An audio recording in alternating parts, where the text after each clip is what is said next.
Warung makan Lamongan milik Bang Junet berdiri di sudut jalan kecil di pinggiran Tangerang. Lokasinya tidak strategis, tersembunyi di antara rumah-rumah warga, dan hanya diterangi oleh lampu neon biru yang kadang berkedip karena kabel tua. Meja-meja kayunya sudah lapuk, sebagian disangga dengan batu bata agar tidak goyang. Dulu, warung itu sepi. Paling ramai hanya saat hujan turun dan pengendara motor berteduh sambil memesan teh panas. Junet, pria Tambun berusia 45 tahun, tak banyak bicara. Ia menjalani hidup dengan tenang, memasak sendiri, mencuci piring sendiri, dan pulang larut malam hanya dengan uang recehan. Namun semuanya berubah drastis sebulan terakhir. Tanpa promosi apapun, warung itu mendadak viral di media sosial. Video pendek dari seorang food vlogger memperlihatkan sambal buatan Bang Junet yang katanya, bukan sambal biasa. Komentar-komentar penuh pujian bermunculan. Nagih banget.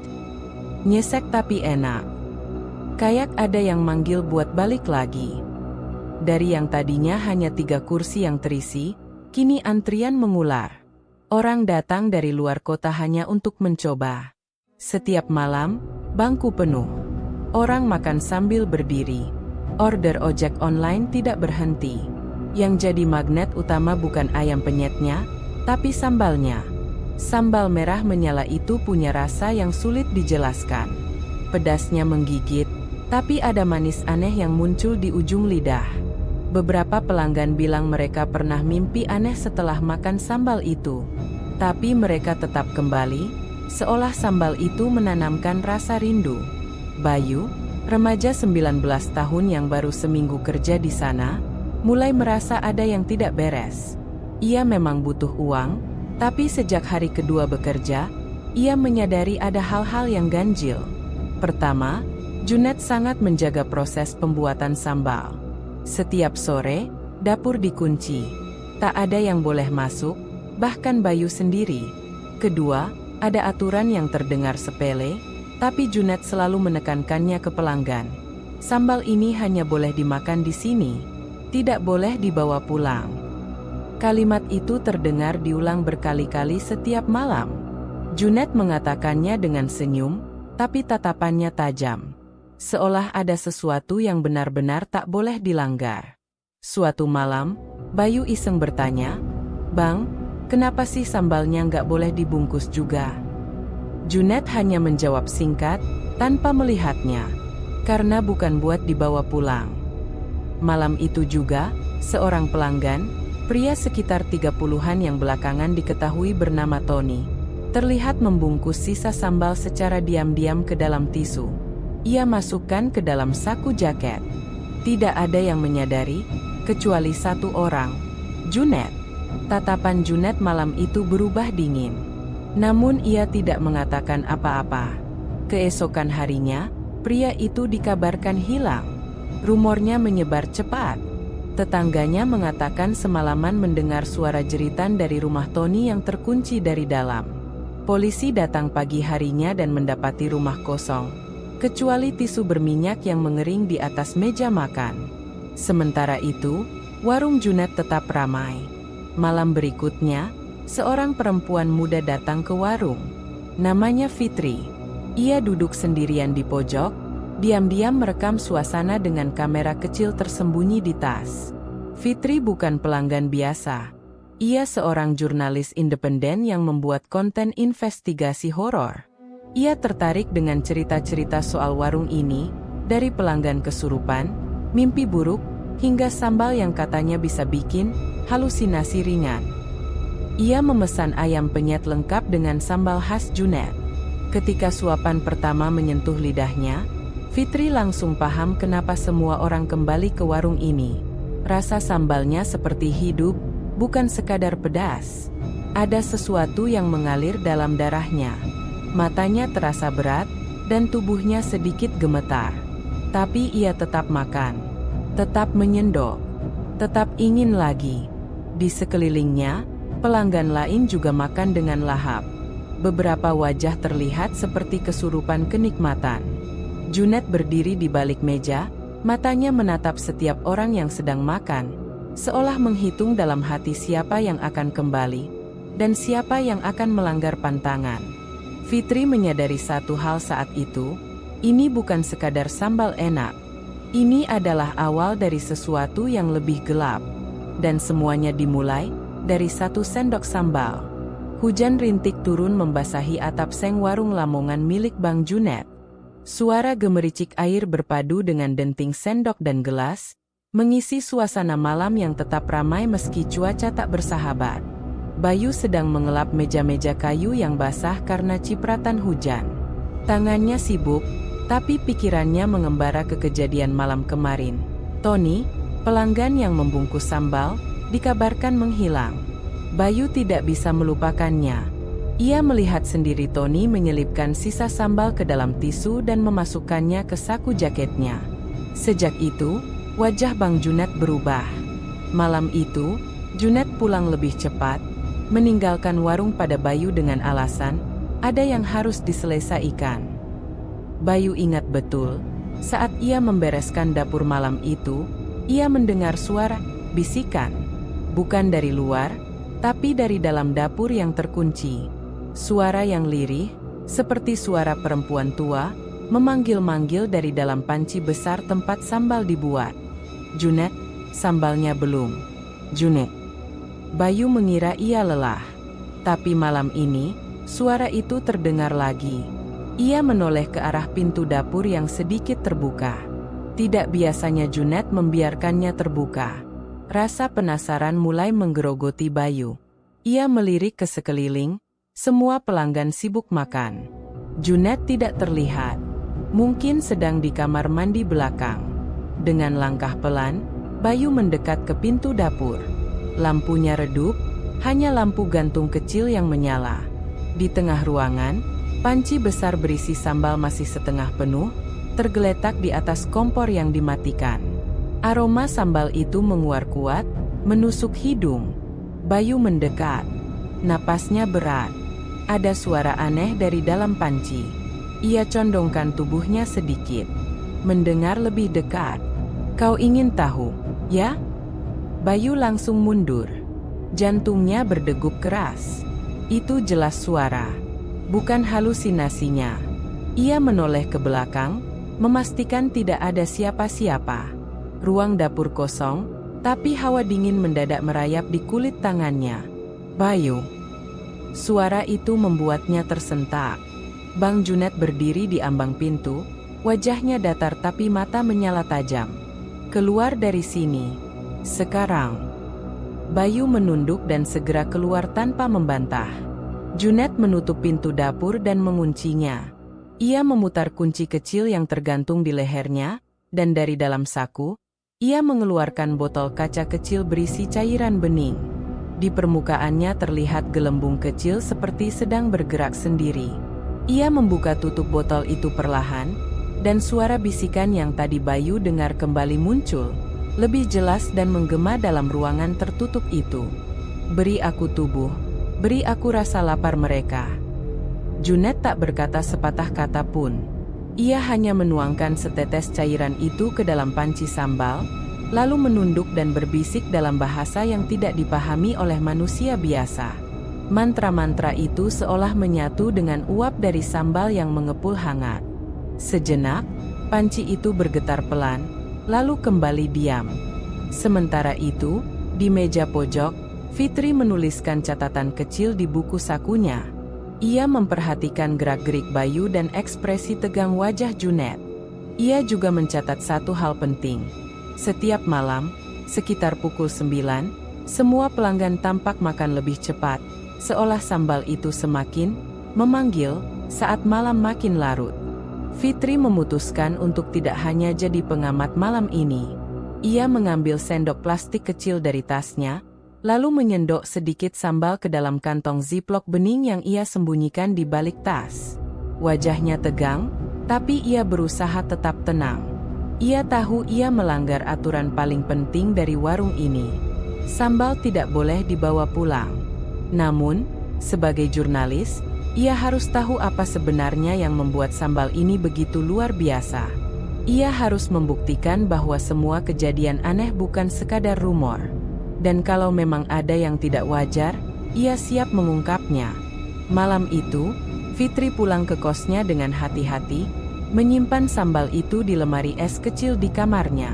Dan saat ia mencoba tidur, ada suara dari dalam kantong plastik itu. Seperti bisikan. Pelan, tapi jelas. "Fitri, kau mau tahu rahasiaku?" Sore itu, langit Tangerang mendung. Awan menggantung berat di atas kota, seolah menyimpan sesuatu yang tak ingin jatuh.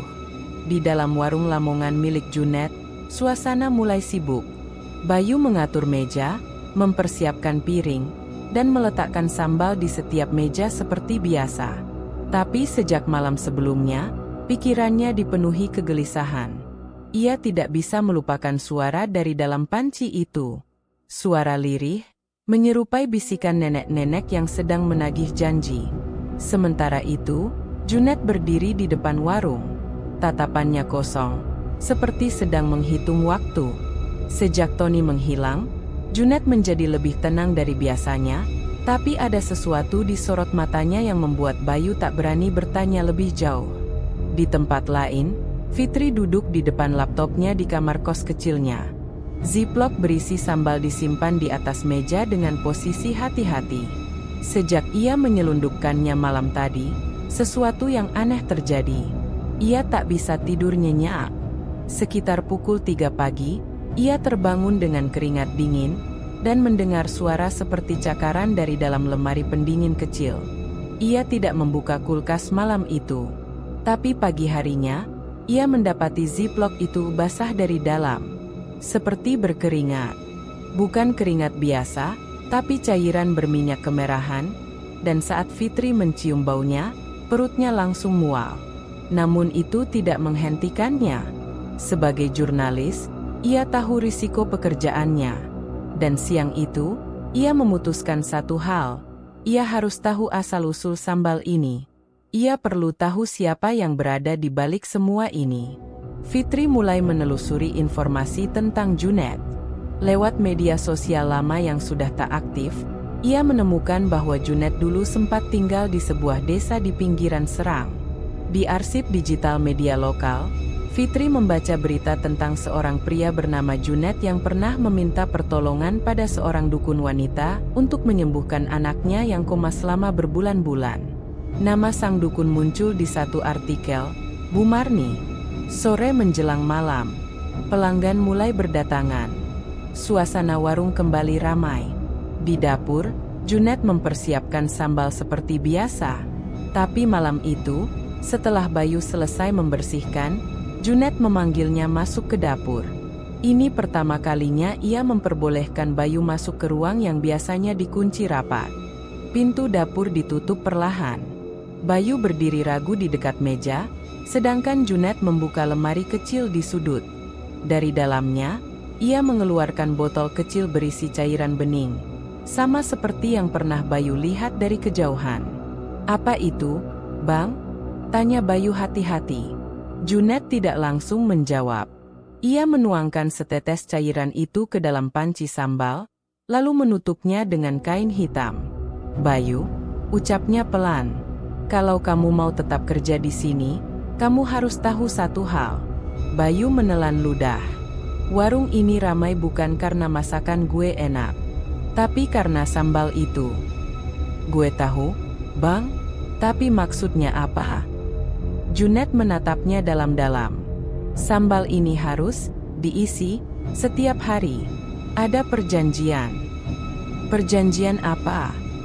Junet diam sejenak, lalu berkata, "Sambal ini bukan sembarang sambal. Di dalamnya, ada roh yang haus. Dia suka rasa lapar manusia. Semakin banyak yang makan, semakin kuat dia. Tapi ada satu pantangan." Bayu mengernyit. "Pantangan?" "Sambal ini tidak boleh dibawa pulang. Sekalipun, siapapun yang melanggar, akan ditagih." "Ditagih? Apa, Bang?" Junet mendekat, berbisik pelan, "Nyawa." Suasana dapur mendadak dingin.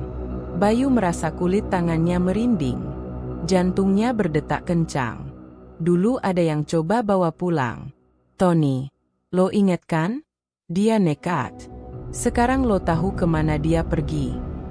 Bayu tidak bisa menjawab. Gue nggak bikin perjanjian ini karena gue serakah, B. Anak gue waktu itu koma, hampir mati. Gue butuh bantuan. Bu Marni kasih jalan, tapi dengan syarat. Sekali lo mulai, lo nggak bisa berhenti. Bayu terdiam, ngeri. Tapi ada satu hal yang terus mengganggunya. Ia bertanya pelan. Kalau begitu, berapa lama sambal ini akan terus minta bayaran? Bang. Junet menatap panci sambal di meja. Uap panas masih mengepul, dan dari dalamnya, samar-samar terdengar suara desis lirih. Seperti napas panjang dari mulut yang haus. Selama masih ada orang yang makan, jawab Junet, dia akan terus hidup. Malam itu, Fitri diam-diam mengikuti sinyal dari akun lama yang ia temukan. Alamat email yang terkait dengan dukun bernama Bu Marni mengarah pada sebuah forum metafisika. Salah satu thread menyebutkan bahwa Bu Marni pernah membantu membuat penjaga spiritual dalam bentuk makanan. Fitri membaca satu baris komentar dengan jantung berdebar. Kalau sambal itu dibawa keluar dan dimakan jauh dari tempat asalnya, arwahnya akan menempel pada siapapun yang mencicipi. Kalau tidak dikembalikan dalam waktu 1x24 jam, tubuhnya akan diambil. Fitri menoleh ke ziplock yang masih tersimpan di kulkas. Dan ia sadar, waktunya tidak banyak. Tony duduk di kursi kayu usang di dalam rumah kontrakannya yang sempit. Wajahnya pucat, matanya merah karena kurang tidur. Sejak malam ia membawa pulang sisa sambal warung Bang Junet, tubuhnya terasa panas dingin. Tidur tak nyenyak, dan suara-suara aneh terus berdengung di telinganya. Di atas meja, sambal sisa yang ia bungkus diam-diam malam sebelumnya kini berada dalam wadah plastik kecil. Isinya tak banyak, hanya beberapa sendok. Tapi sejak sambal itu masuk rumah, suasana berubah. Lampu kamar sering berkedip sendiri. Televisi menyala tanpa alasan. Cermin di kamar mandi mengembun meski tidak ada air panas. Dan yang paling membuat Tony ketakutan, ada suara ketukan. Pelan tapi konsisten. Setiap 5 menit, dari arah dapur. Ia sudah periksa berkali-kali, tapi tidak menemukan apapun. Tony mencoba meyakinkan diri bahwa itu hanya sugesti. Ia bahkan berpikir sambal itu saking pedasnya sampai bikin halusinasi. Tapi ketika ia mencoba membuang sambal itu ke tempat sampah, wadahnya tidak mau terbuka. Penutupnya seperti mengeras. Bahkan saat ia mencoba mencongkelnya dengan pisau, tidak ada yang terjadi. Pisau bengkok. Tutupnya tetap tertutup rapat. Seperti disegel. Saat jam menunjukkan pukul 2.17 dini hari, Tony mendengar suara baru. Bisikan. Bukan tempatku, bukan tempatku. Ia menoleh cepat ke sekeliling ruangan. Tidak ada siapa-siapa. Bawa aku pulang, bawa aku pulang. Suaranya datang dari dalam wadah sambal. Tony panik. Ia berdiri, mengambil sambal itu, dan berlari keluar rumah. Tapi saat hendak membuka pintu, gagangnya dingin membeku. Ia menarik paksa, namun pintu tidak bergerak.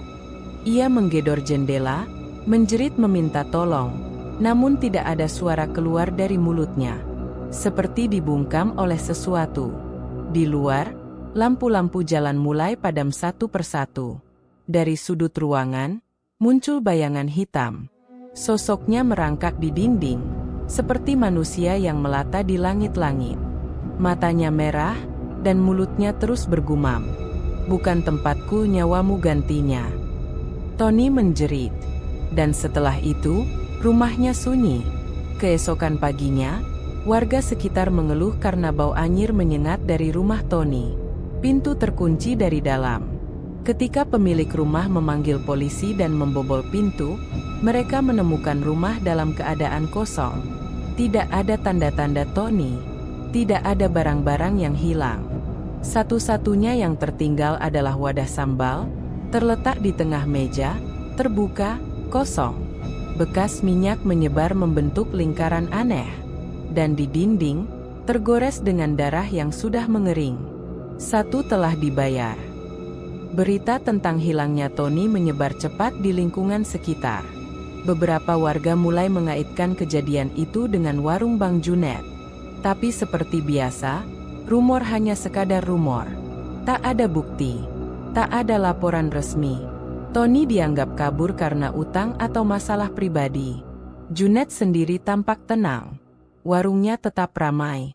Ia bahkan terlihat lebih segar malam itu, seolah baru bangun dari tidur panjang. Bayu, yang mengetahui kebenaran di balik sambal itu, mulai merasa bersalah. Ia ingin berhenti, tapi wajah Junet dan peringatannya terus menghantuinya. Kita semua terikat sekarang, Bayu. Lo kerja di sini, lo bagian dari perjanjian. Sementara itu, Fitri, yang masih menyimpan sambal sisa di kulkasnya, mulai mengalami gejala yang sama. Suara bisikan semakin jelas. Bayangan hitam mulai muncul dari sudut matanya. Dan jam menunjukkan waktu yang sama, berulang-ulang. Pukul 2.17. Ia tahu, waktunya hampir habis. Fitri mengambil sambal itu, memasukkannya ke dalam tas, dan memutuskan, malam ini ia harus kembali ke warung itu. Apapun risikonya. Di warung, Junet menunggu. Ia tahu sambal itu telah dilanggar pantangannya. Ia tahu roh itu lapar lagi. Dan kini, giliran berikutnya akan datang, dengan sendirinya. Fitri menatap cermin di kamar kosnya dengan pandangan kosong. Matanya sembab, lingkaran hitam mulai menghiasi kelopak matanya yang dulu cerah. Ia tak bisa tidur. Setiap malam, suara bisikan dari dalam kulkas semakin jelas. Wadah sambal itu masih ada di sana. Ia belum berani membuangnya. Bawa aku pulang, bawa aku pulang. Suara itu makin mendesak. Fitri bukan orang yang mudah takut. Ia jurnalis investigasi yang sudah terbiasa menyusup ke tempat gelap, membongkar kasus korupsi dan kekerasan. Tapi kali ini, ia menghadapi sesuatu yang tak bisa dijelaskan secara logika. Ia memutar ulang rekaman yang ia ambil beberapa malam lalu di warung Bang Junet. Ketika seorang pelanggan mendadak kerasukan dan menjerit tak terkendali, lalu ambruk tanpa sadar. Ia ingat ekspresi Junet saat itu, bukan panik, melainkan tenang. Bahkan sedikit tersenyum. Ada yang gak beres di sana, gumam Fitri. Dan aku akan membongkarnya. Malam itu, Fitri kembali ke warung. Ia berpakaian santai, membawa kamera kecil tersembunyi di dalam kancing bajunya dan alat perekam suara di saku celana. Ia memilih duduk di bangku pojok dekat tiang, yang punya pandangan luas ke arah dapur dan tempat cuci piring. Sambil berpura-pura membaca ponsel, matanya terus mengamati gerak-gerik orang di dalam. Warung Bang Junet masih ramai seperti biasanya. Pelanggan datang silih berganti. Antrean mengular, bahkan beberapa harus menunggu di luar. Tapi satu hal yang menarik perhatian Fitri. Hampir semua orang memesan menu yang sama, ayam penyet sambal spesial. Bayu, sang pegawai, melayani dengan wajah pucat. Pandangannya kosong. Beberapa kali ia terlihat salah memberi pesanan. Fitri melihatnya gemetar saat menyentuh panci besar berisi sambal. Ada ketakutan di wajahnya yang tak bisa disembunyikan. Junet muncul dari dalam dapur dengan senyum ramah. Ia menyapa pelanggan satu persatu, menepuk bahu mereka, tertawa bersama. Tapi di balik keramahannya, ada sesuatu yang salah. Sorot matanya tidak bersinar. Seperti tubuh yang bergerak tanpa jiwa. Sekitar pukul 21.45, Fitri melihat momen penting. Junet masuk ke dapur, menutup tirai, lalu membuka rak kecil di bawah kompor. Ia mengeluarkan botol kecil berisi cairan bening. Fitri mengenali benda itu dari foto yang ia dapat dari warga sekitar yang pernah melihat Junet membawa botol yang sama ke warung tengah malam. Perlahan, Junet menuangkan cairan itu ke dalam panci sambal. Ia menunduk, mulutnya bergerak seperti membaca sesuatu. Entah doa, entah mantra. Setelah itu, ia mengaduk sambal perlahan, 3 kali ke kanan, 2 kali ke kiri, dengan gerakan yang nyaris seremonial. Fitri menekan tombol rekam pada ponselnya secara diam-diam. Ia punya bukti sekarang. Namun belum sempat Fitri beranjak, seseorang duduk di hadapannya. Bayu. Wajahnya cemas, dan keringat menetes dari pelipisnya meski udara malam cukup sejuk. "Kamu bukan pelanggan biasa, kan?" katanya pelan. "Aku lihat kamu rekam barusan." Fitri menegakkan badan. "Kamu siapa?" "Aku kerja di sini. Namaku Bayu. Kamu harus pergi dari sini secepatnya." Fitri menatapnya tajam. "Kenapa? Karena sambalnya? Karena botol itu?" Bayu menggertakkan gigi. Matanya melirik ke arah dapur. Dia tahu siapa yang melanggar pantangan. "Kamu udah bawa pulang sambalnya, kan?" Fitri terdiam. Mulutnya kering. "Kalau kamu nggak segera buang itu, atau kembalikan ke tempatnya, kamu akan seperti Tony." Nama itu membuat jantung Fitri berdebar. "Kamu kenal Tony?" Bayu mengangguk lemah. "Dia pelanggan yang bawa pulang sambal. Sekarang dia hilang. Tapi malam-malam, aku masih bisa dengar dia minta tolong." Fitri menggenggam tangannya kuat-kuat. "Aku nggak akan lari. Aku mau ungkap ini semua. Kamu mau bantu?" Bayu menatap Fitri lama, sebelum akhirnya mengangguk. "Tapi kamu harus tahu, ini bukan cuma soal sambal." Sementara itu, di luar warung, angin malam mulai berubah. Bau amis samar-samar tercium dari arah selokan. Seekor kucing liar tiba-tiba mengeong kencang lalu lari ketakutan. Di bawah meja tempat Fitri duduk, ada genangan kecil minyak merah pekat yang menetes dari wadah sambal.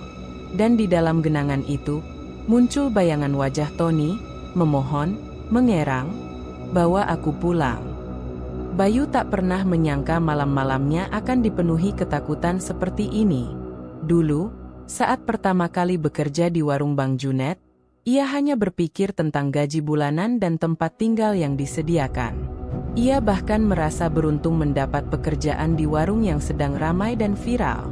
Tapi seiring berjalannya waktu, ada hal-hal yang membuatnya tak bisa lagi berpura-pura tidak tahu. Seperti malam itu. Jam menunjukkan pukul 1.12 dini hari. Warung sudah tutup, lampu-lampu dimatikan, dan Junet sudah pergi ke rumahnya yang hanya berjarak 500 meter. Bayu tinggal sendiri di bangunan kecil di belakang warung, ruang istirahat sederhana dengan kasur tipis, lemari tua, dan kipas angin berdebu. Ia baru saja berbaring ketika mendengar suara aneh dari arah dapur. "Kre, kre."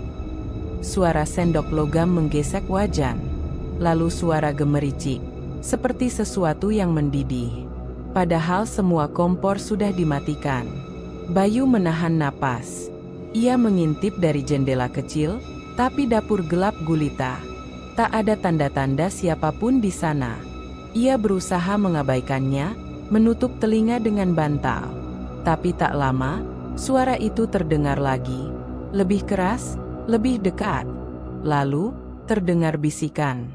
Aduk ke kanan, 3 kali, ke kiri 2 kali. Bayu terduduk. Matanya membelalak. Itu suara perempuan. Tapi, dari mana? Ia membuka pintu pelan-pelan. Dingin malam menyambutnya. Langkah kakinya berat menuju dapur, tapi rasa ingin tahu jauh lebih kuat dari rasa takut. Saat ia sampai di ambang pintu dapur, ia mencium bau menyengat, seperti daging gosong dicampur kemenyan. Panci sambal besar masih di sana, tapi bergetar. Seolah ada sesuatu yang hidup di dalamnya. Bayu menggenggam senter kecil. Ia menyorot panci itu. Tidak ada apa-apa di permukaannya. Tapi ketika ia mendekat, ia melihat sesuatu yang tak akan pernah bisa ia lupakan. Bayangan wajah. Bukan satu, tapi beberapa. Seperti wajah orang-orang yang terperangkap di balik permukaan cairan merah itu. Mereka mengerang, menangis, menjerit, tanpa suara. Bayu mundur dengan panik, napasnya terengah. Tapi sebelum ia bisa kabur, sesuatu mencengkeram lengannya. Tangannya membeku. Ia menoleh, tidak ada siapa-siapa. Tapi lengannya seperti tertahan, seolah dicengkeram oleh kekuatan tak terlihat. Tiba-tiba, suara Junet terdengar dari belakang. "Kamu lihat, ya?" Bayu berbalik dengan cepat. Junet berdiri di ambang pintu, wajahnya datar, matanya tajam. "Saya cuma dengar suara, Bang." Bayu mencoba menjawab, suaranya bergetar. Junet mendekat, langkahnya pelan tapi menekan. "Saya sudah bilang, jangan pernah masuk dapur kalau saya nggak ada." Bayu mengangguk cepat. "Maaf, Bang. Saya takut ada tikus. Saya cuma mau periksa." Junet berhenti di depan panci. Ia menyentuh gagang sendok panjang, lalu mengaduk sambal dengan gerakan lambat, 3 kali ke kanan, 2 kali ke kiri. "Mereka nggak suka kalau diintip," katanya tanpa menoleh. "Kamu bisa jadi pengganti mereka kalau terus ikut campur." Bayu menelan ludah. Ia paham ancaman itu bukan main-main. "Sekarang tidur. Jangan pernah cerita ini ke siapapun," kata Junet, nadanya tenang, tapi dingin. Bayu mengangguk cepat dan berbalik, melangkah pergi secepat mungkin. Tapi sebelum ia meninggalkan dapur, ia sempat melihat sesuatu dari sudut matanya. Tangan kecil yang keluar dari dalam panci, berusaha meraih Junet, lalu menghilang lagi ke dalam genangan merah itu. Keesokan harinya, Bayu terlihat murung. Ia melayani pelanggan dengan gerakan kaku, tak lagi banyak bicara. Tapi pikirannya penuh dengan gambar-gambar dari malam sebelumnya. Ia tak bisa menghapus bayangan wajah-wajah itu, atau tangan kecil yang muncul dari sambal. Fitri datang lagi malam itu. Duduk di tempat yang sama. Ia melambai pelan ke arah Bayu, tapi Bayu hanya membalas dengan anggukan singkat. Salah satu pelanggan tiba-tiba batuk keras. Ia tercekik, lalu muntah di bawah meja. Tapi anehnya, sambil menangis, ia tetap menyendok sambal dan memakannya lagi. Fitri merekam semuanya. Bayu mendekat, membawakan air putih. Dia bilang rasanya enak banget, kayak ada yang manggil. Gumam pelanggan itu sambil terseduh. Fitri dan Bayu bertukar pandang. Mereka tahu ini lebih dari sekadar makanan. Ini panggilan. Dan mereka harus cari tahu siapa yang memanggil. Hari itu, hujan turun sejak sore. Gerimis tipis membasahi jalanan Tangerang, membuat udara malam menjadi lebih lembab dari biasanya. Warung Lamongan Bang Junet seperti biasa tetap ramai, meski cuaca tak bersahabat. Antrean mengular dari luar tenda hingga ke pinggir jalan. Orang-orang rela menunggu demi sepiring nasi dengan sambal yang menggoda lidah. Itu, Fitri kembali datang. Kali ini ia membawa kamera kecil yang tersembunyi di dalam tas selempangnya, lengkap dengan mikrofon kecil yang sudah aktif. Ia duduk di meja pojok dan memesan seperti biasa. Matanya sesekali memperhatikan sekitar, khususnya dapur dan gerak-gerik Junet. Sementara itu, seorang pelanggan baru duduk tak jauh darinya. Seorang perempuan muda berusia sekitar 25 tahun, mengenakan jaket kulit dan celana jeans. Namanya Rima. Bayu yang melayani Rima merasa aneh sejak awal. Tatapan Rima kosong saat menatap daftar menu, dan ketika ditanya, ia hanya menunjuk tanpa bicara. "Sambal ekstra, ya, Mbak?" tanya Bayu. Rima mengangguk pelan. Makanan datang. Nasi, ayam goreng, dan sambal merah kental yang masih mengepul di atas cobek. Rima memandangi sambal itu lama, seperti sedang melihat sesuatu yang tak kasat mata. Lalu ia mulai makan. Lambat 1 suapan 2, 3. Fitri mulai memperhatikan. Rima tampak berubah. Matanya mulai membelalak, napasnya tak beraturan. Sendok di tangannya bergetar. Ia berhenti makan dan mendongak ke atas langit-langit tenda. Lalu, ia menjerit. Seketika seluruh pengunjung terdiam. Rima memukul meja, tubuhnya kejang.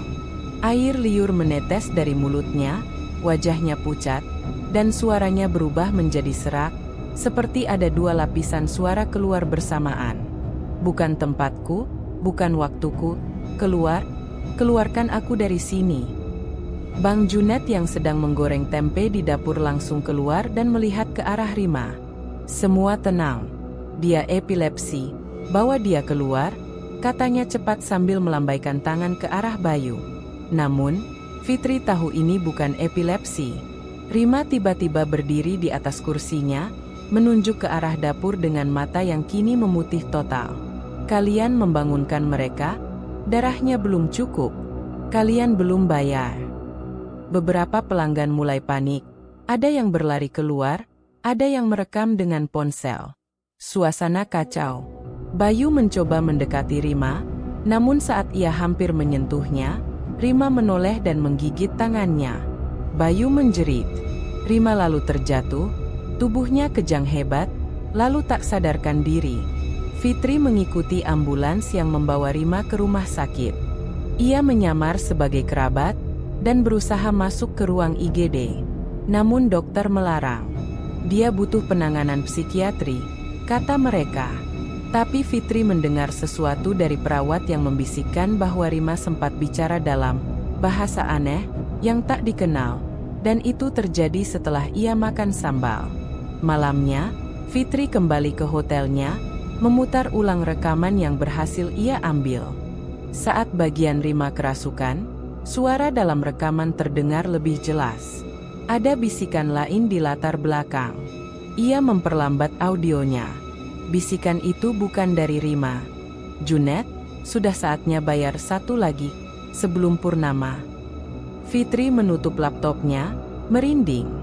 Di tempat lain, Junet duduk di dalam dapur yang telah ia kunci dari luar. Ia menyalakan lilin-lilin kecil di sekitar panci sambal. Di tengah panci, tampak air sambal mulai membentuk pusaran kecil. Ia membuka botol kecil dari sakunya, meneteskan air hitam ke dalam sambal, sambil berucap mantra yang ia hafal mati. "Darah sudah kutebus, jiwa sudah kuberi, tenanglah sampai waktunya." Tapi pusaran itu membesar. Dari dalam sambal muncul gelembung. Lalu wajah Rima muncul, terbalik, seolah tertarik dari dunia lain ke dalam panci itu. Dia belum siap, suara dari sambal bergema. Junet gemetar. "Jangan ambil aku sudah beri yang kau minta." Suara itu menjawab, "Bukan dia, tapi dia tahu lebih dari seharusnya." Junet menoleh. Ia tahu siapa yang dimaksud. Fitri. Malam semakin larut di Tangerang. Hujan belum juga reda. Langit dipenuhi gumpalan awan hitam yang menggulung seolah menyembunyikan sesuatu di atas sana. Di kamar hotelnya yang sederhana, Fitri menatap layar laptopnya dengan wajah pucat. Rekaman yang ia ambil tadi siang terus ia ulang-ulang.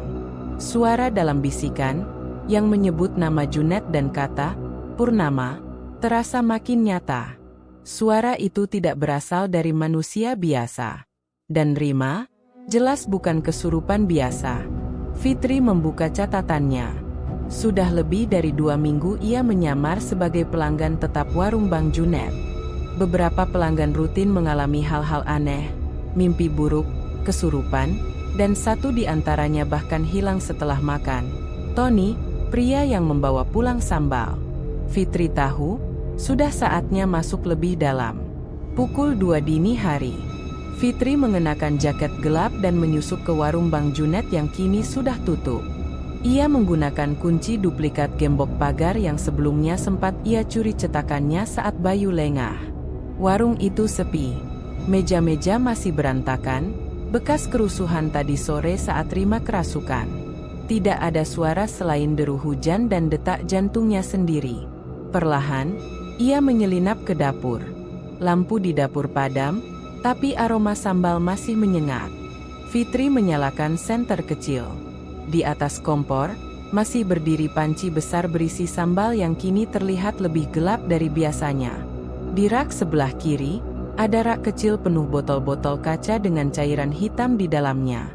Fitri mengambil satu botol dan mengamati isinya. Ada serpihan rambut di dalamnya. Ia menahan napas.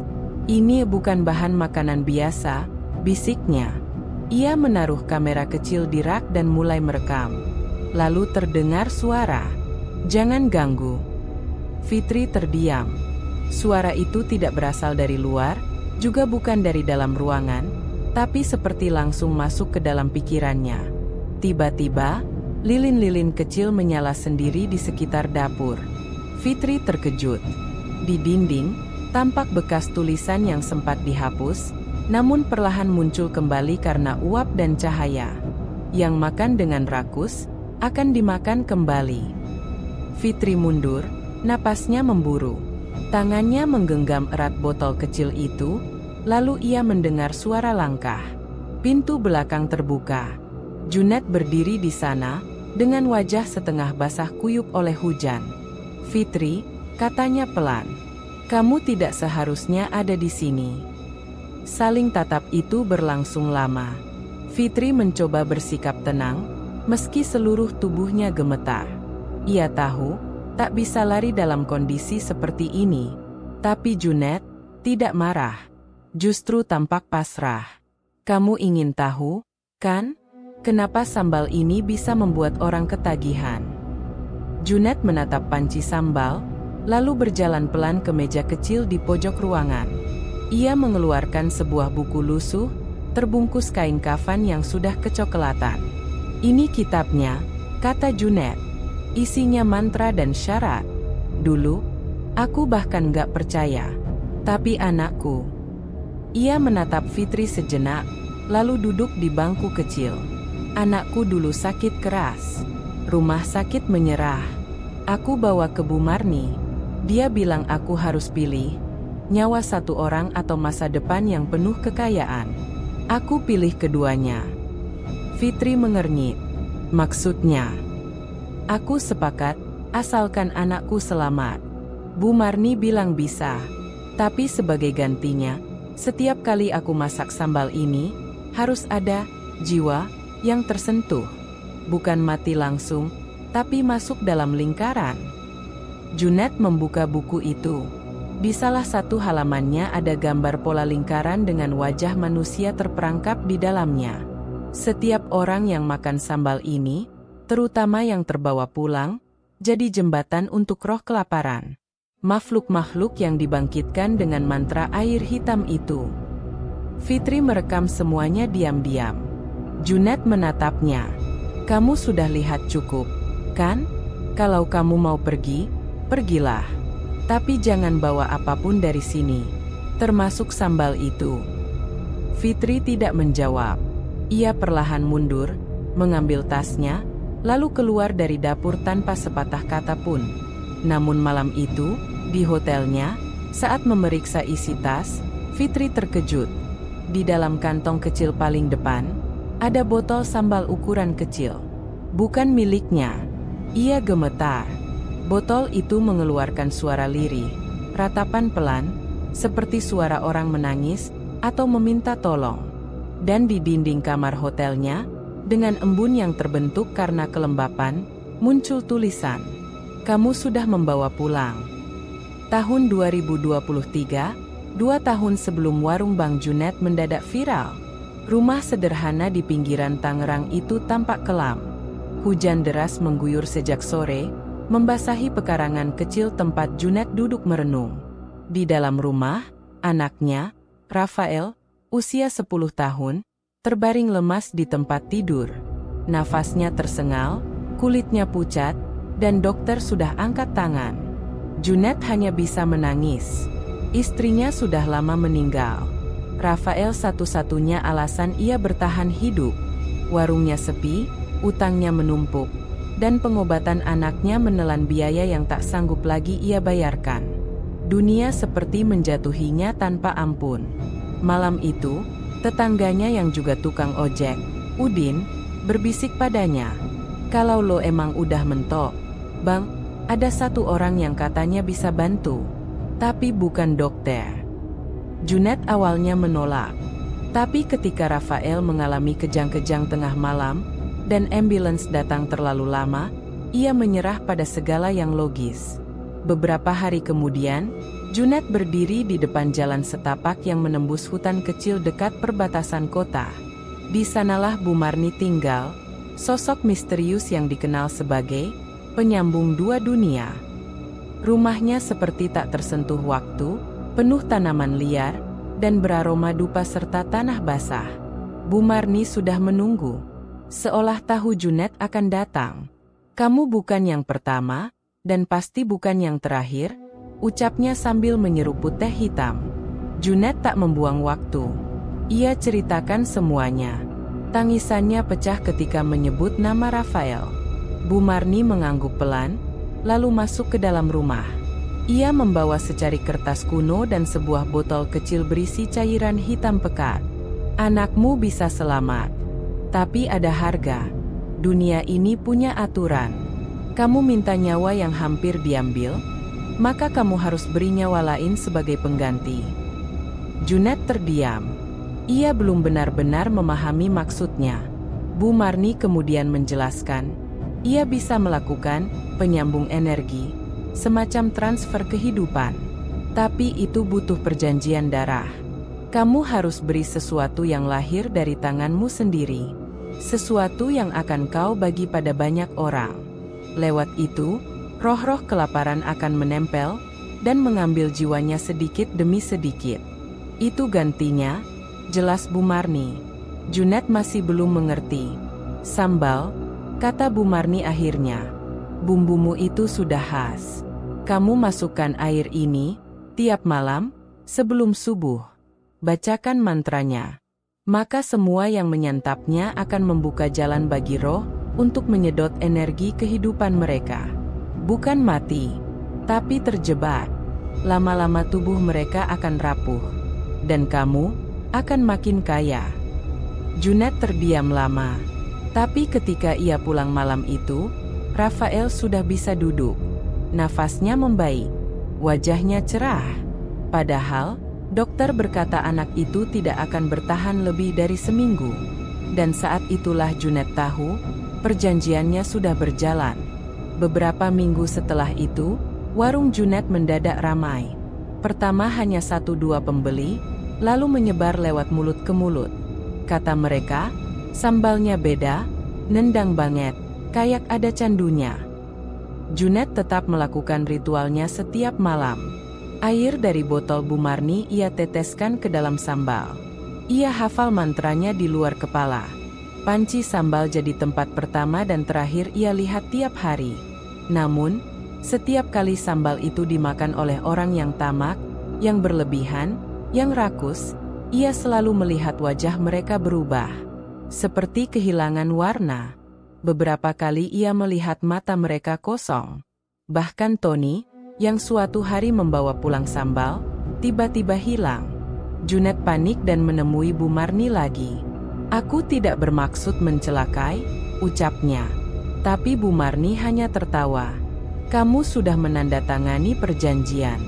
Kamu menolak kehilangan anakmu, maka dunia mengambil jiwa orang lain sebagai gantinya. Kamu bukan tukang masak biasa, Junet. Kamu sekarang jembatan." "Lalu sampai kapan?" tanya Junet. Bu Marni menatapnya dalam.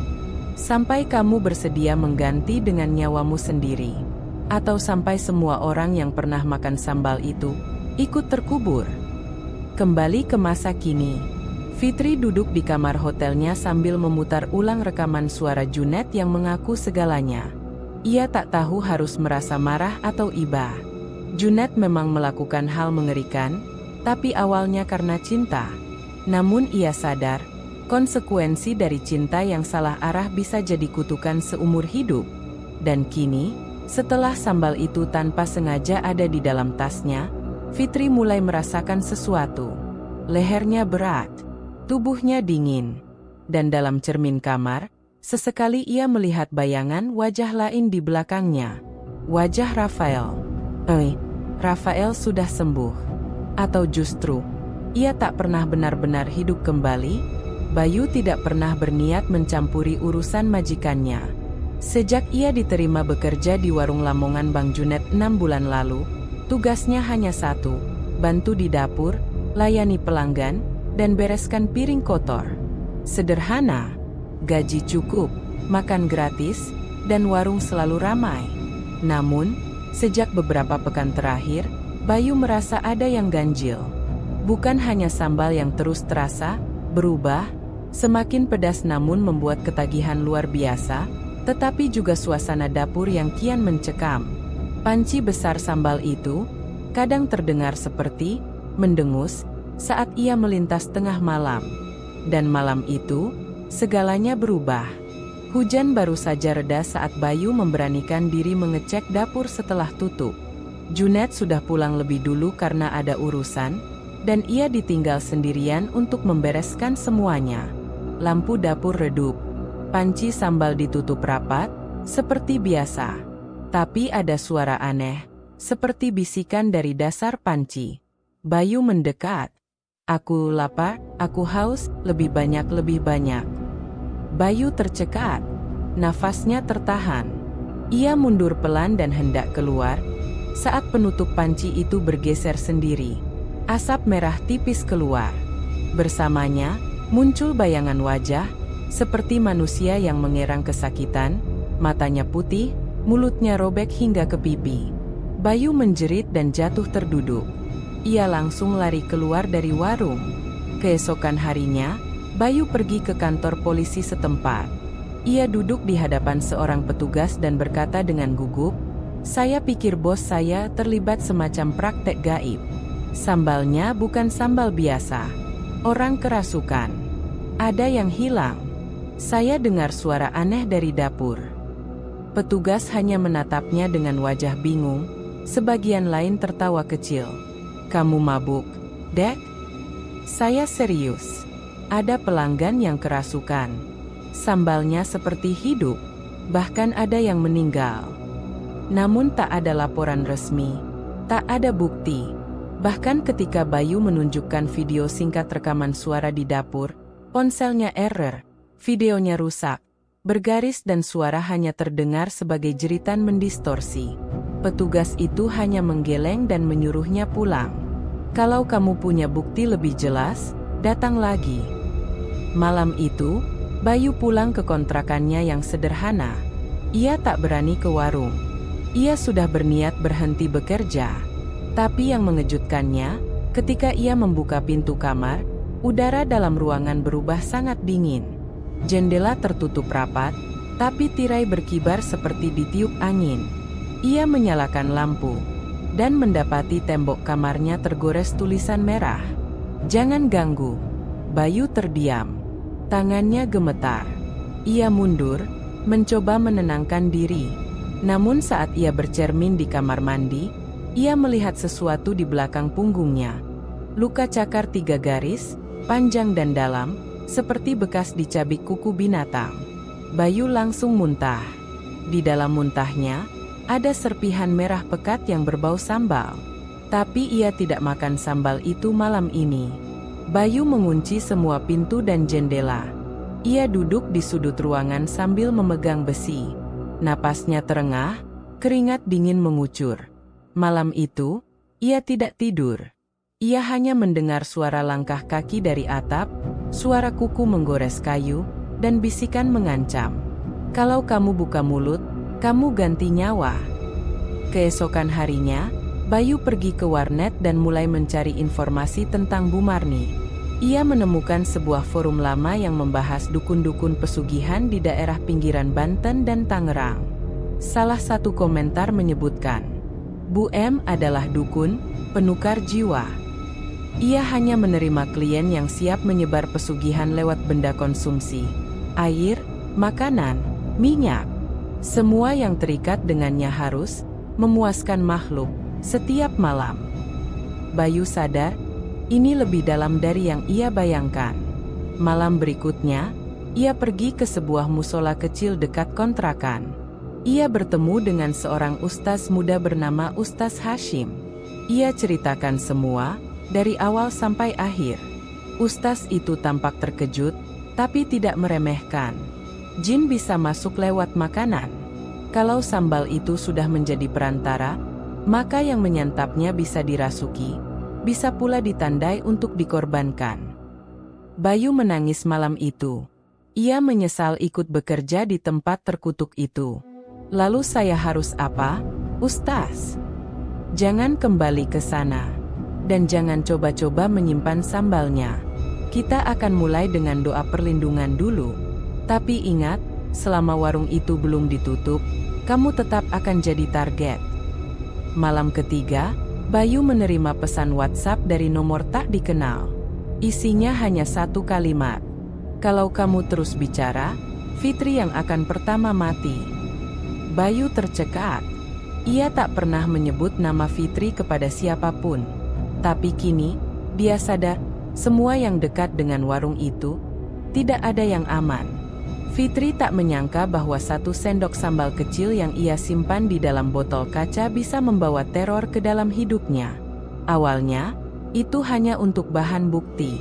Ia ingin membawanya ke laboratorium untuk uji kandungan. Tapi saat ia pulang ke kos malam itu, suasana kamarnya terasa berbeda. Udara menjadi pengap dan hening, terlalu sunyi, seolah suara kota di luar mendadak lenyap. Botol sambal ia letakkan di atas meja. Tutupnya rapat, namun cairan merah di dalamnya tampak bergerak sendiri, seperti berputar perlahan. Fitri sempat mengira itu hanya ilusi karena lelah. Tapi tidak. Beberapa menit kemudian, kaca botol berembun dari dalam. Dan di embun itu, perlahan-lahan, terbentuk sidik jari dari dalam botol, menggoreskan satu kata yang membuat darahnya membeku. Buka. Fitri mundur. Tangannya gemetar. Ia buru-buru mengambil selimut dan menutupi botol itu, lalu menyimpannya di dalam laci dan menguncinya rapat. Namun malam itu, mimpi buruk menyerangnya. Dalam mimpi, ia duduk di dalam warung Junet. Semua pelanggan menghadap ke arahnya, tapi wajah mereka hancur, mata putih, mulut menganga seperti tercekik. Di meja-meja, hanya ada satu menu, nasi, ayam goreng, dan sambal. Tapi sambal itu bukan sambal, melainkan darah kental yang mendidih perlahan. Seseorang menyodorkan sendok ke mulutnya. Suaranya berat dan bergema. Makan, atau kamu yang dimakan. Fitri terbangun dengan napas terengah. Keningnya basah. Ia melihat jam, pukul 3:13. Laci meja terbuka sendiri. Botol sambal tidak ada. Hari berikutnya, Fitri langsung mendatangi Andre. Ia ceritakan semuanya. Mereka sepakat bahwa ini bukan sekadar kasus pesugihan biasa, ini terhubung ke dunia arwah. Andre berkata pelan, kita harus lihat sendiri, apakah sambal itu benar mengandung roh. Mereka pergi ke seorang kenalan Andre, Pak Rohman, mantan spiritualis yang kini tinggal menyendiri. Lelaki tua itu diam lama setelah melihat botol yang berhasil Fitri temukan lagi pagi tadi, di luar kamar, berada di atas helm motornya. Ini bukan sambal biasa. Ini wadah arwah. Arwah? Tanya Fitri. Makhluk yang sudah mati, jiwanya diikat ke dalam benda. Dalam hal ini, sambal. Dan bukan satu jiwa. Ini banyak mungkin puluhan. Pak Rohman menyalakan dupa dan membaca doa perlindungan. Asap mengepul dari ruangan kecil itu. Lalu dari dalam botol, muncul suara erangan. Mereka semua terdiam. Tolong, keluarkan kami. Fitri menahan tangis. Suara itu lirih, seperti anak kecil menangis dan seorang perempuan dewasa mengaduh kesakitan. Andre mengepalkan tangan. Junet benar-benar sudah gila. Malam harinya, ketika Fitri kembali ke kamar, ia menemukan satu hal yang mengubah segalanya. Dari kamera CCTV kecil yang ia pasang diam-diam di pojok ruangan, terekam sosok samar, wanita berambut panjang mengenakan daster putih, berjongkok di atas meja, mengelilingi botol sambal itu. Wajahnya tidak jelas, tapi matanya menyala merah. Perempuan itu berbisik ke botol. Jangan biarkan mereka berhenti. Kamu harus tetap dimakan, kamu harus tetap dipuja. Fitri memutar ulang video itu berkali-kali, tapi setelah pukul 3:13, filenya rusak. Seperti sebelumnya, ia tahu, sekarang bukan hanya sambal itu yang menyimpan arwah, ia sendiri telah ditandai. Keesokan harinya, Fitri mencoba bicara dengan Bayu lagi. Mereka bertemu di pelataran belakang sebuah warnet. Bayu tampak kurus, seperti orang yang tidak tidur berhari-hari. Aku juga dengar suara mereka, katanya pelan. Aku melihat wajah-wajah itu dalam panci sambal. Wajah-wajah? Tanya Fitri. Seperti korban. Mereka seperti jiwa yang terperangkap. Junet mungkin pernah mengorbankan orang. Atau sambal itu sudah jadi perantara dari makhluk Bu Marni. Mereka tidak bisa kemana-mana, kecuali lewat makanan. Fitri merasa mual. Sambal itu telah disebarkan ke ribuan pelanggan. Dan siapa tahu berapa banyak orang yang sudah dirasuki atau dijadikan inang oleh makhluk dari pesugihan. Bayu, katanya mantap. Kita harus hentikan ini. Sekarang juga. Bayu mengangguk. Tapi sebelum mereka sempat bicara lebih jauh, suara teriakan terdengar dari gang dekat warung. Seorang pria berlari tanpa baju, matanya merah, menggigit tangannya sendiri hingga berdarah sambil berteriak. Jangan diambil. Jangan diambil. Itu miliknya. Itu miliknya. Pria itu adalah pelanggan tetap warung Junet. Ia baru saja makan sambal dan membawa sisanya pulang. Fitri berdiri terpaku. Bayu menarik tangannya. Kita harus cari Bu Marni. Sekarang? Atau kita akan jadi korban berikutnya? Sambal itu bukan sekadar makanan. Ia adalah wadah. Dan arwah di dalamnya belum puas. Hujan deras mengguyur kota Tangerang malam itu. Kilatan petir menerangi langit kelam sesekali, disusul gemuruh yang mengguncang jendela warung-warung kecil yang masih buka. Di antara suara hujan yang membasahi aspal dan atap seng, seseorang turun dari mobil tua berwarna gelap, mengenakan jaket kulit dan topi lusuh. Namanya Andre, umur 40 tahun. Ia menatap ke arah warung makan Lamongan Bang Junet dari kejauhan. Wajahnya keras, penuh kerutan, dengan mata yang menyimpan trauma masa lalu. Ia bukan orang sembarangan. Ia teman lama Junet. Dulu mereka pernah membuka warung kecil bersama, tapi Junet memilih jalan lain. Sejak saat itu, Andre menghilang dari lingkaran. Kini, mendengar desas-desus tentang warung yang mendadak ramai, pelanggan kerasukan, dan sambal yang membuat orang ketagihan, Andre tahu Junet telah menyeberangi batas yang tak seharusnya dilewati. Fitri duduk di dalam kamar kosnya, masih gelisah setelah kejadian semalam.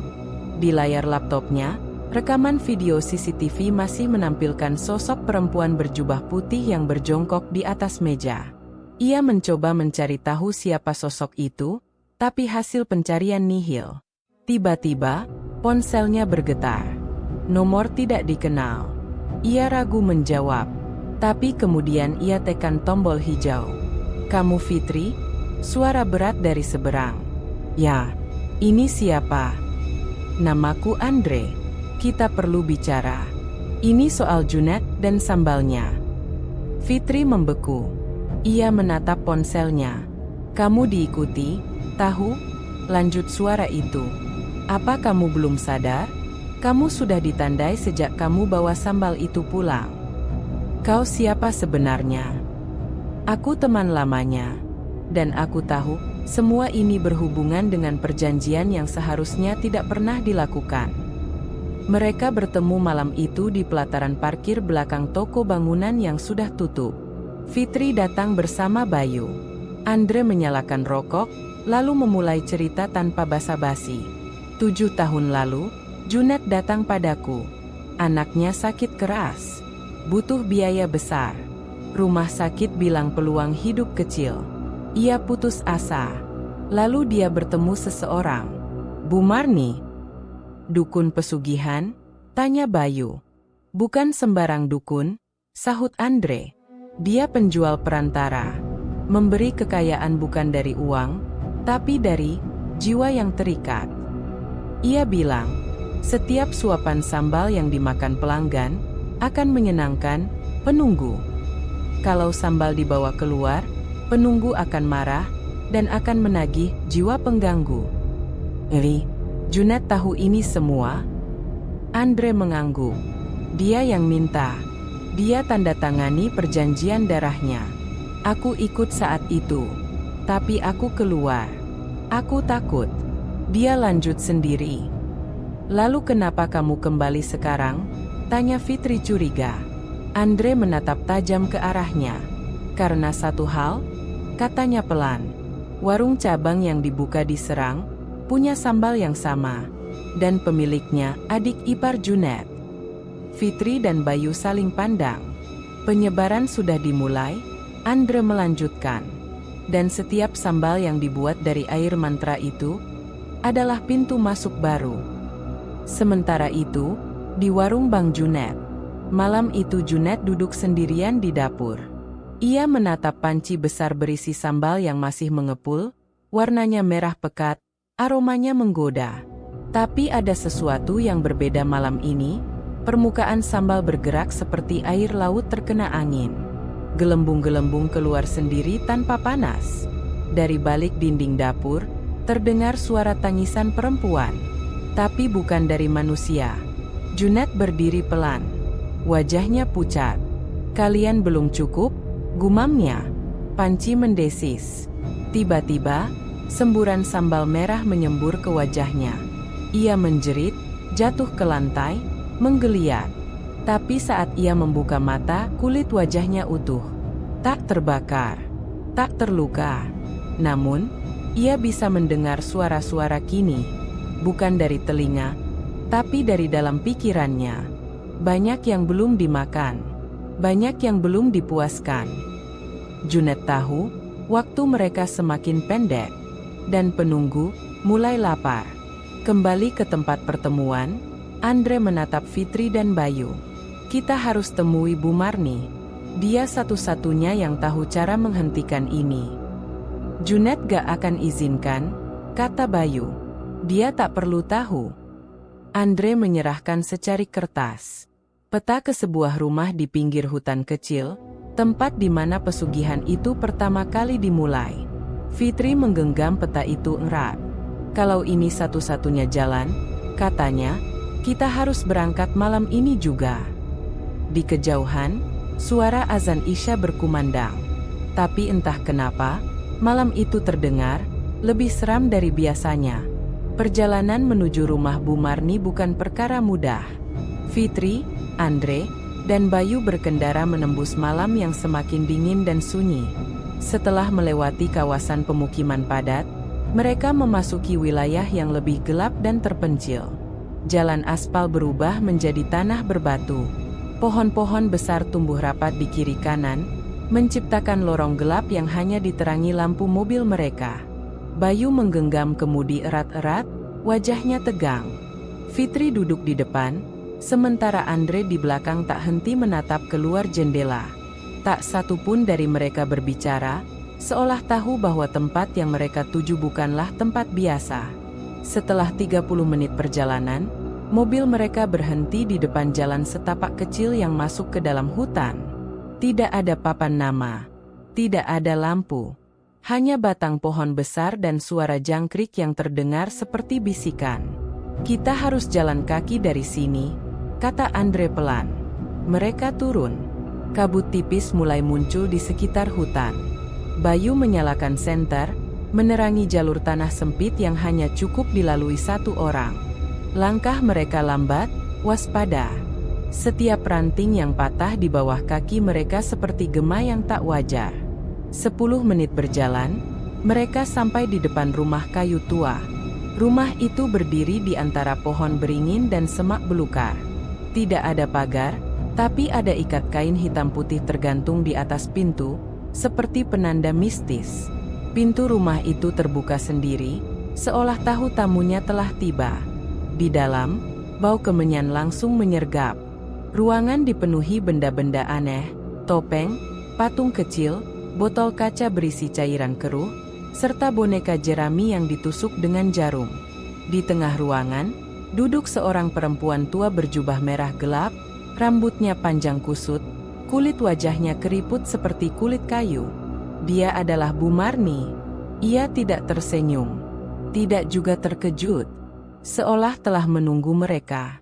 Kalian datang, katanya dengan suara pelan tapi menusuk. Akhirnya, Andre maju satu langkah. Kami butuh bantuanmu.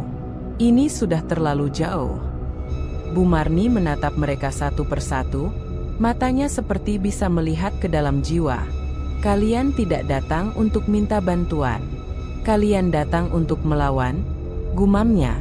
Kami ingin menghentikan sambal itu, kata Fitri tegas. Perempuan tua itu tertawa pendek, datar, dingin. Sambal itu bukan lagi milik Junet. Bukan juga milik dunia ini. Kalian pikir bisa hentikan sesuatu yang sudah diberi jalan? Tidak semudah itu. Bayu melangkah maju. Kamu yang kasih pesugihan itu, kamu pasti tahu caranya menarik kembali. Bu Marni menatapnya tajam. Aku cuma penjaga gerbang. Yang kalian hadapi bukan manusia. Mereka lapar, dan sambal itu adalah persembahan harian.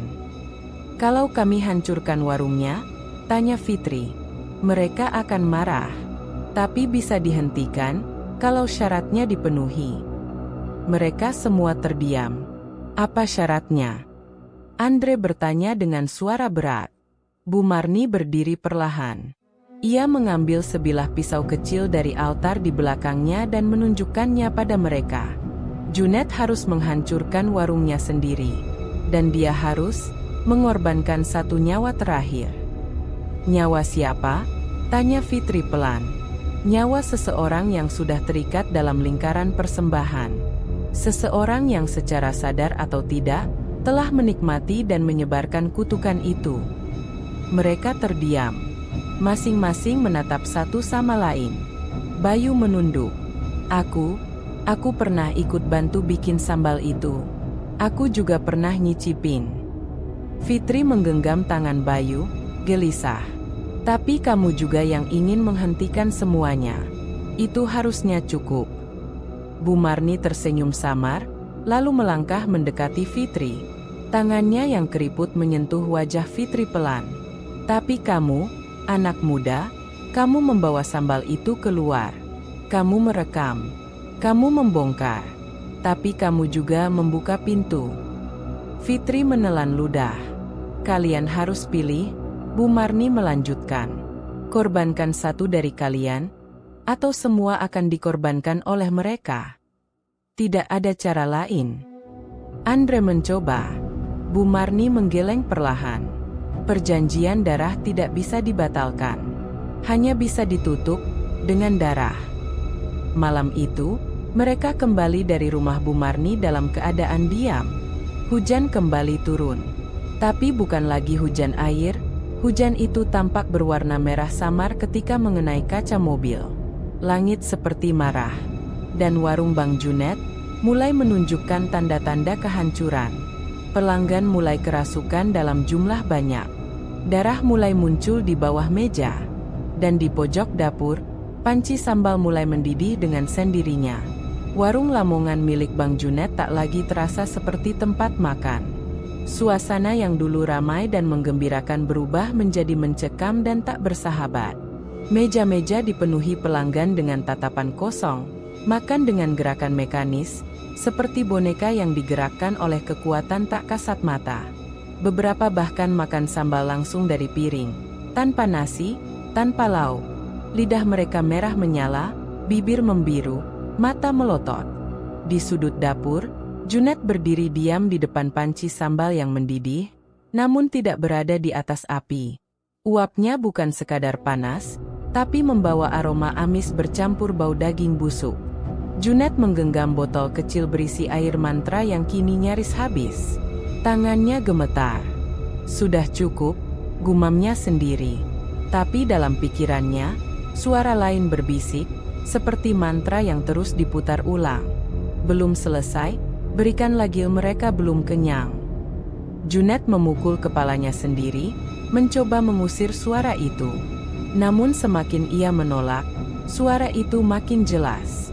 Ia merasa seperti tengah ditarik antara dua dimensi. Yang satu dunia nyata, dan yang satu lagi, neraka. Di luar, Fitri, Andre, dan Bayu kembali ke warung. Hujan berhenti, Tapi langit di atas warung terlihat lebih gelap dari sekelilingnya. Bayu merasa bulu kuduknya meremang sejak turun dari mobil. Saat mereka masuk ke dalam warung, suasana langsung berubah. Lampu redup. Pelanggan-pelanggan berhenti mengunyah dan serempak menoleh pada mereka. Tidak ada satupun yang berbicara, tapi semua menatap tajam, seolah mengintimidasi hanya dengan mata. Kita harus cari Junet. Sekarang, kata Fitri, berbisik. Mereka menyelinap ke dapur. Di sana, Junet masih berdiri di depan panci sambal. Tapi wajahnya berbeda, pucat, matanya merah, dan ada noda hitam di sekitar bibirnya. Dia menoleh perlahan saat mendengar langkah mereka. "Kenapa kalian datang lagi?" Suaranya parau, seperti dua suara tumpang tindih. "Kita tahu semuanya," kata Andre. "Kita tahu tentang Bu Marni, tentang perjanjiannya, tentang harga yang harus dibayar." Junet terdiam, lalu tertawa pelan. "Terlambat, warung ini sudah bukan milikku sepenuhnya. Mereka sudah menjadikannya tempat tinggal." Dinding dapur mulai retak. Dari celahnya merembes cairan merah pekat seperti darah. Di langit-langit, bayangan hitam merayap, menempel seperti lintah besar. Fitri memegang perutnya, merasa mual. Bayu mundur satu langkah, sementara Andre mencoba tetap tenang. "Kalau kau ingin menghentikannya," lanjut Andre, "kau harus menghancurkan semuanya. Warung ini, perjanjiannya, termasuk kau sendiri." Junet menatap mereka lama. Kemudian ia menunduk, dan air mata mengalir dari matanya yang merah. "Aku cuma ingin anakku hidup. Aku tak tahu kalau ini akan sejauh ini." Tiba-tiba, suara jeritan terdengar dari ruang makan. Pelanggan-pelanggan mulai berteriak, satu persatu tubuh mereka kejang. Beberapa melompat ke tembok, mencakar-cakar dirinya sendiri. Yang lain muntah darah, dan dari dalam muntahan itu muncul lidah-lidah kecil yang menjulur lalu menyusut kembali. "Mereka lapar," gumam Junet. "Mereka ingin lebih." Bayu menarik Fitri dan Andre. "Kalau kita tidak lakukan sesuatu sekarang, ini bisa menyebar." Junet menatap panci sambal, lalu melempar botol air mantra ke lantai hingga pecah. "Kalau begitu, biar aku yang akhiri ini." Ia mengambil kaleng bensin dari pojok dapur, benda yang dulu dia siapkan untuk jaga-jaga, kini menjadi alat penghancur. Junet menyiram seluruh dapur dengan bensin, termasuk meja, lantai, dan panci sambal. "Kalian pergi sekarang," katanya. "Junet, kau tak perlu." Fitri mencoba menghentikan. "Harus aku. Ini dosaku. Aku yang buka pintunya. Aku juga yang harus menutupnya." Andre menggenggam bahu Junet sejenak, lalu menarik Fitri dan Bayu keluar. Saat mereka mencapai halaman depan, suara ledakan terdengar dari dalam warung. Boom! Api menjulang ke langit. Warung Bang Junet terbakar sepenuhnya. Jeritan tidak manusiawi terdengar dari dalam api.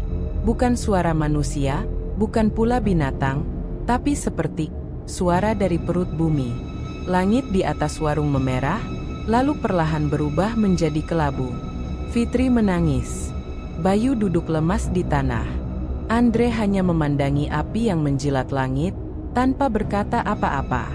Keesokan harinya, berita tentang kebakaran warung viral di media. Polisi menyebutnya kecelakaan akibat kebocoran gas. Tapi tidak ada yang menemukan jasad Junet. Tidak juga pelanggan yang ada malam itu. Hilang, seolah ditelan bumi. Seminggu berlalu, Fitri kembali ke rutinitas sebagai jurnalis. Tapi ada satu hal yang mengganggunya. Saat melewati sebuah gang kecil di kota sebelah, ia melihat papan baru bertuliskan, "Lamongan lezat, sambal spesial bikin nagih." Dan di balik kaca warung itu, ia melihat seseorang sedang menyendok sambal dari panci besar. Uapnya berwarna merah. Fitri menatap lama. Lidahnya terasa pahit. Cerita ini belum selesai. Api sudah lama padam. Namun bekas-bekas kebakaran warung Lamongan Bang Junet masih terlihat jelas. Arang, abu, dan sisa puing yang hangus. Tidak ada jasad ditemukan, tidak juga jejak pelanggan malam itu. Seolah semuanya menghilang bersama kobaran api. Namun Fitri tahu, ini bukan akhir. 3 bulan berlalu. Fitri, yang sebelumnya hanya berniat menulis laporan investigasi, kini tak bisa berhenti memikirkan peristiwa itu. Mimpi buruk terus datang. Ia melihat wajah-wajah merintih muncul dari kobaran api, termasuk wajah Junet, setengah terbakar, tapi tersenyum lega. Fitri mencoba mengubur semuanya, hingga suatu hari ia menerima email tanpa pengirim. Isinya hanya satu kalimat. Sambal itu tidak mati, hanya berpindah wadah. Terlampir sebuah foto, warung baru dengan neon besar bertuliskan, Lamongan rasa mantap. Di bawahnya, sambal khas Lamongan, 100% asli. Fitri memeriksa metadata foto. Lokasi, Serang, Banten. Ia menghubungi Andre. Mereka memutuskan untuk pergi ke sana bersama. Bayu menolak ikut. Sejak malam kebakaran, ia pindah dari Tangerang dan memutuskan tidak lagi bekerja di dunia kuliner. Terlalu banyak trauma yang belum sembuh. Fitri dan Andre menyusuri jalan ke Serang, hingga mereka tiba di gang kecil, tempat warung dalam foto berada. Papan warung terlihat baru. Interiornya bersih, modern, tapi ada yang janggal. Pelanggan-pelanggan makan dengan ekspresi terlalu puas. Beberapa bahkan menyendok sambal ke mulut tanpa lauk atau nasi, persis seperti yang pernah mereka lihat dulu. Andre dan Fitri masuk, pura-pura jadi pelanggan. Seorang pria paruh baya menyambut mereka. Bukan Junet, tapi wajahnya mirip. Terlalu mirip. Seperti versi muda dari Junet. "Silakan duduk, sambal kami spesial," kata pria itu dengan senyum yang terasa dingin. Fitri melirik ke arah dapur. Ia melihat panci besar di sana, dan uap kemerahan yang mengepul. Aroma itu, tajam, menggoda, membuat tenggorokannya kering. Ia merasa ingin mencicipi, padahal ia tahu itu salah. Andre menyenggol tangannya di bawah meja, mengingatkan, tetap fokus. Mereka memesan makanan, tapi tidak menyentuh sambalnya.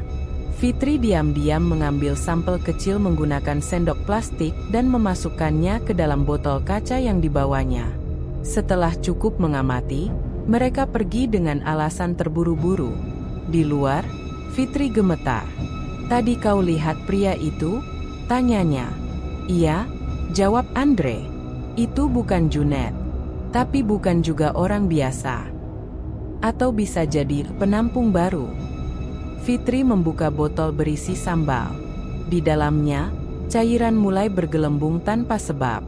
Lalu muncul gelembung besar, dan di balik gelembung itu, wajah Junet. Sepintas, sekejap, tapi cukup jelas. Junet sedang menangis.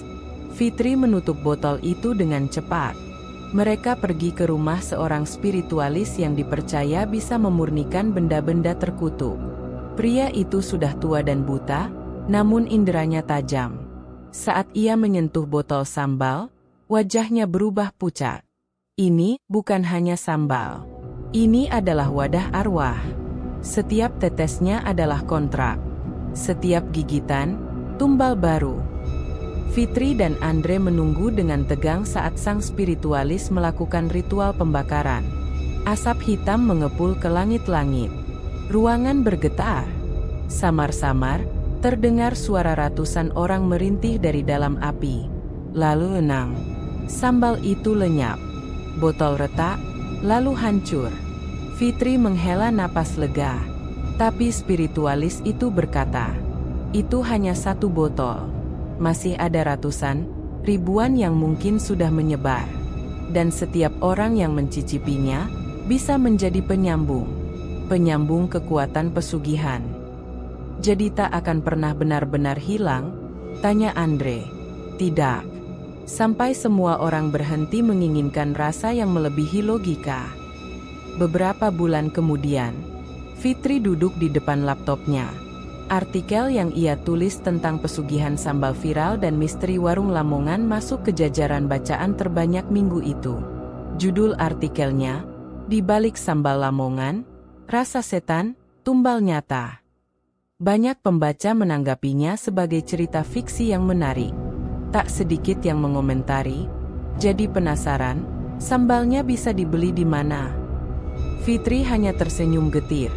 Di ujung kota, di tempat lain yang jauh dari Tangerang, lampu warung baru menyala. Seorang pelanggan pertama masuk, memesan nasi goreng Lamongan dengan sambal spesial. Saat sambal dituang ke piring, uap merah muncul lagi. Dan dari dalam panci, terdengar bisikan. Satu lagi. Kalau kamu suka cerita seperti ini, jangan lupa like kalau kamu menikmati ceritanya. Subscribe supaya gak ketinggalan cerita horor lokal berikutnya. Dan share ke temanmu yang suka kisah mistis, tapi juga penuh makna dan pelajaran hidup.